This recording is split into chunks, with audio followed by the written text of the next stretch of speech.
vivons n'est pas seulement une crise économique et financière majeure, évidemment, c'est aussi un ébranlement du système de valeurs sur lesquels la construction européenne s'est établie.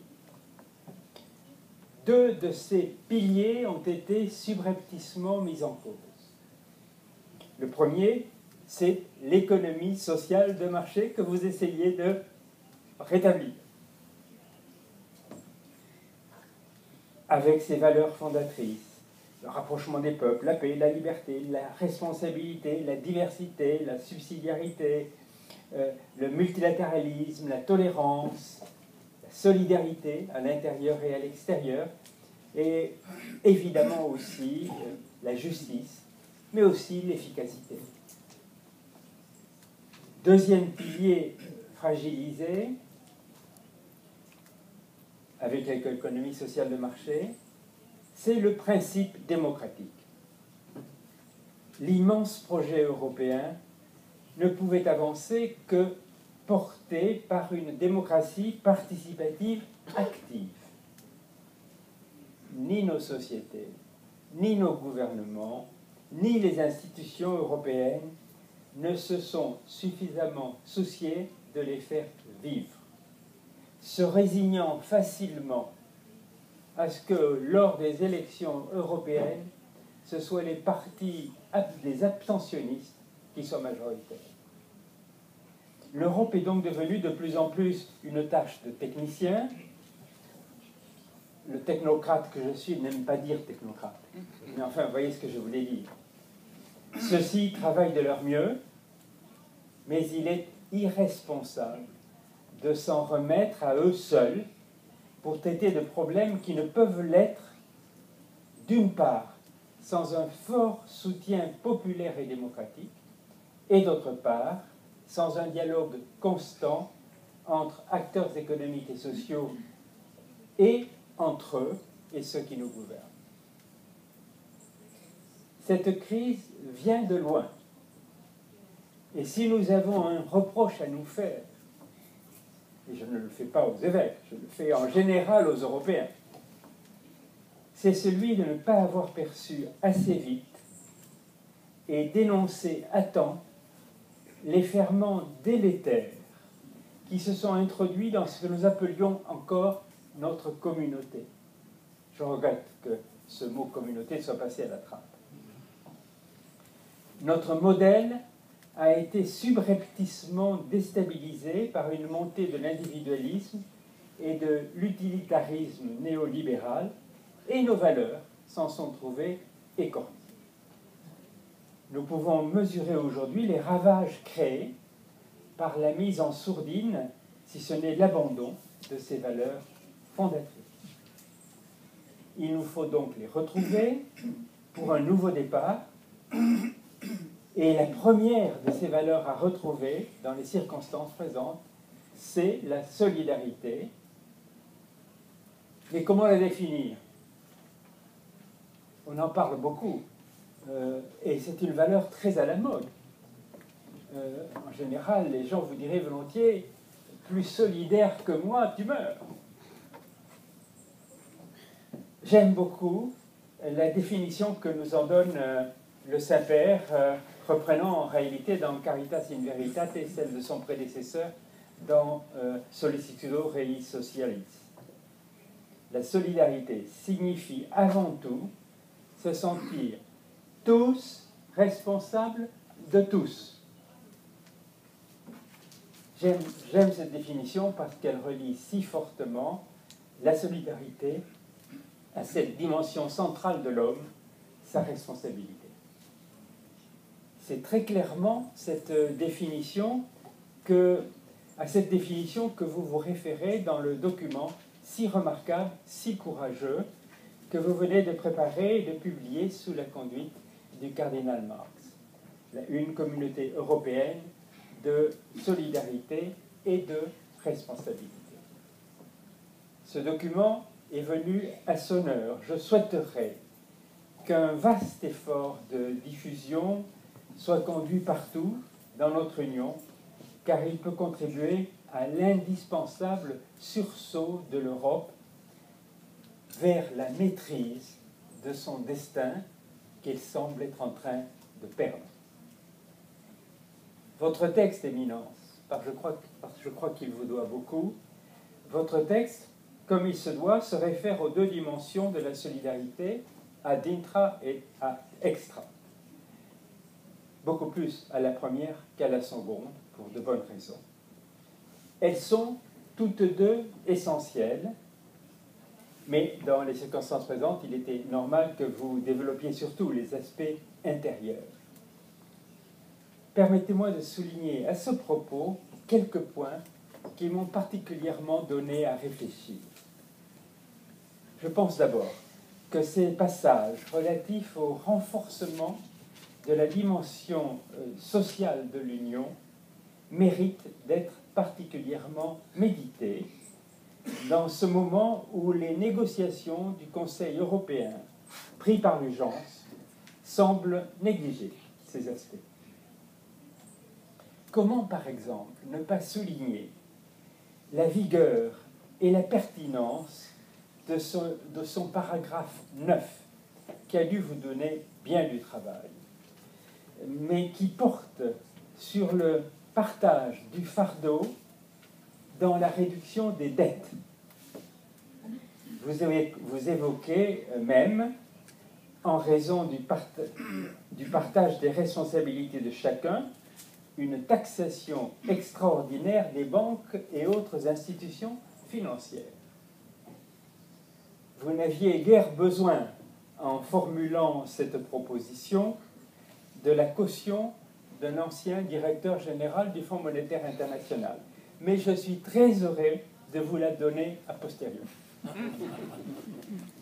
Vous évoquez par ailleurs, au paragraphe 6, les rapports entre les objectifs sociaux de l'Union et la concurrence, puisque le traité de Lisbonne établit que l'Union œuvre à la mise en place d'une économie sociale de marché hautement compétitive. Vous ajoutez toutefois qu'il faut mettre dans ce modèle de la politique européenne un accent sur le mot social et non sur le mot hautement compétitif. Car l'une est un moyen, l'autre une fin. Il était bon que vous le disiez. Cette dialectique de la concurrence et des objectifs sociaux m'a conduit à songer à un autre couple d'une actualité brûlante aujourd'hui, celui pour les pays victimes de la crise de l'endettement, des indispensables efforts d'ajustement et du non moins indispensable soutien des autres pays membres de l'Union. Ajustement, soutien. Il est clair que le dosage respectif de ces efforts fait débat. Un débat difficile parfois acrimonieux. Il menace aujourd'hui de créer une fracture dans l'Union. Face à ces deux éléments des programmes, ajustement et soutien, nos pays réagissent avec leur culture, leur histoire et les données de leur situation présente, et chaque nouveau cas risque de creuser davantage la brèche entre les uns et les autres. Il me semble que face à cette situation aussi, votre parole sera précieuse. Elle pourra aider les uns et les autres à mieux se comprendre, à reconnaître que la responsabilité de la crise n'est pas seulement celle du pays endetté en cause, que sa sortie passera nécessairement par l'effort de tous, et donc que chacun, dans l'écoute mutuelle, doit se ranger, plus que jusqu'ici, au point de vue de l'autre. Peu d'institutions sont mieux placées que la vôtre pour faciliter ces prises de conscience et pour faire accepter dans la durée les sacrifices nécessaires et l'effort de solidarité indispensable. Nous vivons là une épreuve, la plus sévère depuis l'origine de la communauté.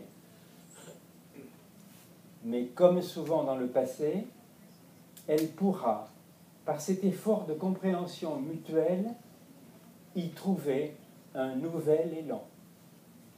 Ne l'oublions pas, notre union, notre communauté est fille des crises.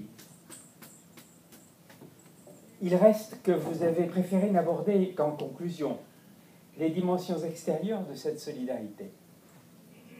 Me permettez-vous donc, dans le cadre d'un hommage à Monseigneur Van Looy, d'évoquer aussi l'étendue de notre responsabilité d'Européens aujourd'hui dans l'économie mondiale et de me demander quelles recommandations pourraient être risquées pour continuer à donner corps à ce souci d'une solidarité portée jusqu'aux extrémités de la terre, dont Monseigneur Van Looy, depuis 18 ans, a été le témoin parmi vous, le témoin parmi nous. Alors, regardons donc les responsabilités de l'Europe face aux perspectives de l'économie mondiale. La crise nous bouscule. Elle nous crée l'obligation de soutenir les efforts de ceux de nos pays qui sont particulièrement malmenés. Nous venons d'en parler. Elle ne nous permet pas pour autant de mettre en suspens nos responsabilités mondiales. Est-il nécessaire de rappeler les raisons de cette exigence? Elle surabonde. Elle se ramène en réalité, et je parle devant un grand témoin, elle se ramène aux actes originels de l'Union, dans ces actes dans lesquels, dès sa naissance, elle affirmait sa volonté, pour reprendre le langage de votre texte, sa volonté de donner un signe efficace de justice et de paix à tous les hommes dans le monde entier. N'est-il pas remarquable que dès la déclaration Schuman de mai 1950, l'idée d'une mise en commun des productions de charbon et d'acier était offerte à l'ensemble du monde comme une contribution au progrès des œuvres de paix. Et, ajoutait-elle, l'Europe pourra, avec des moyens accrus, poursuivre la réalisation de l'une de ses tâches essentielles, le développement du continent africain. Une telle déclaration, jamais démentie et si souvent citée, est un texte, à vrai dire, stupéfiant,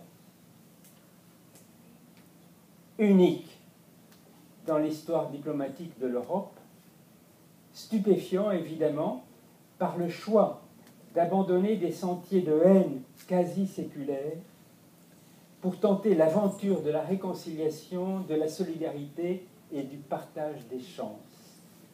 Stupéfiant aussi par cette reconnaissance de responsabilité mondiale par un continent détruit, menacé par l'expansionnisme soviétique et faisant sur ce qui était encore un champ de ruines, je m'en souviens très bien, le double choix de la solidarité des anciens ennemis et de la solidarité avec les plus pauvres du monde.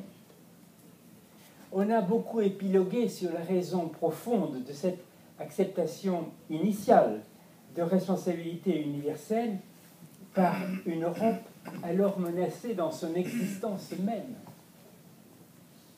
Comme si souvent, c'est Jean-Paul II dans Ecclesia in Europa qui a su le mieux résumer ces raisons.